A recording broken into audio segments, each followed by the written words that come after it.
Pemirsa, anggota Komisi 4 DPR RI dari fraksi PDI Perjuangan Imade Urib kembali mengguyur bantuan sapi betina produktif kepada kelompok ternak Nandini Jaya di Banjarcau, Desa Tua, Marga Tabanan. Ketua DPP PDI Perjuangan didampingi anggota DPRD Tabanan Igede Okawinaya menyerahkan 20 ekor bibit sapi Bali.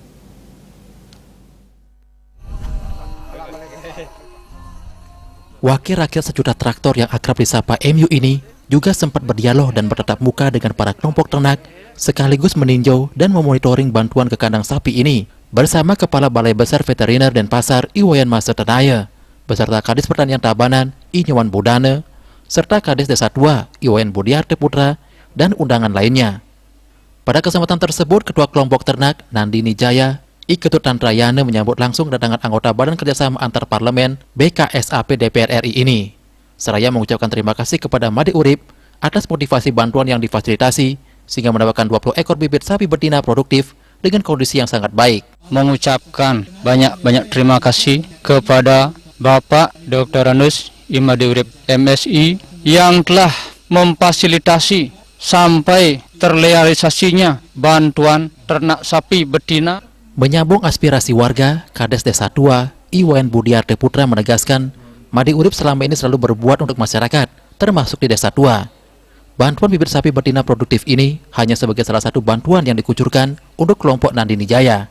Untuk itu, pengusaha pabrik Batako itu juga berterima kasih kepada Made Urib yang selalu menyokong dan memandu kegiatan desa secara optimal untuk meningkatkan perekonomian masyarakat. Mengucapkan banyak terima kasih atas bantuan dari Pak Made Urib selaku anggota Dewan DPR Pusat yang tidak henti-hentinya memberikan bantuan kepada masyarakat kami. Di sela-sela penyerahan bantuan tersebut, Igede Okawinaya yang juga Sekretaris PAC PDI Perjuangan Kecamatan Marga juga mengucapkan terima kasih kepada Made Urib yang memperjuangkan dan mengawal sekaligus merealisasikan bantuan bibit sapi ini.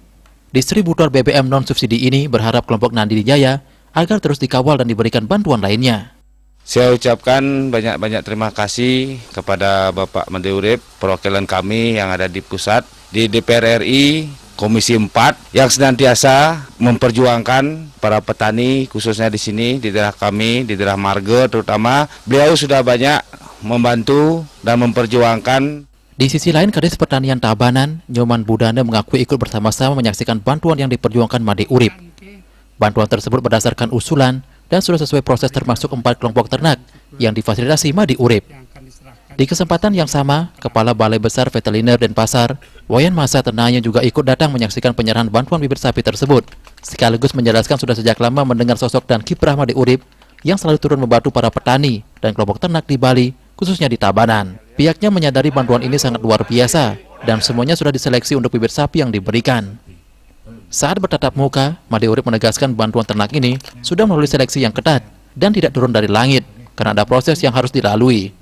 Karena itu bantuan ini harus dirawat dengan baik agar dari 20 ekor harus bisa bertambah ke depannya. Bantuan ini bukan bantuan yang turun begitu saja dari langit ya.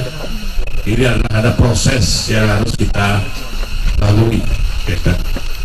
Jadi kelompok ini jangan main-main kita Diki. Jadi pelihara, rawat sapi Diki supaya betul-betul berkembang. Jadi ubah mindset yang dulu, misalnya kalau dulu sapi madat mati orangnya kan itu. Nah, jadi dia harus diubah gitu. Jadi harus yang tadi 20 ekor sekarang harus bertambah ke depan Diki. Apalagi sudah ada yang kurang ya. Sekaligus meminta agar aset kemurnian plasma nutfah sapi Bali harus dilestarikan dan dipertahankan karena menjadi kewajiban bersama untuk menjaga kemurnian sapi Bali, khususnya di masa pandemi yang menghantam ekonomi Bali yang semakin lesu. Untuknya masih ada warisan subak abian dan subak basah yang tetap bisa mengawal ketahanan pangan di Bali, sehingga berharap open border pariwisata Bali agar bisa berjalan pada 14 Oktober mendatang. Indrawan, Bali TV.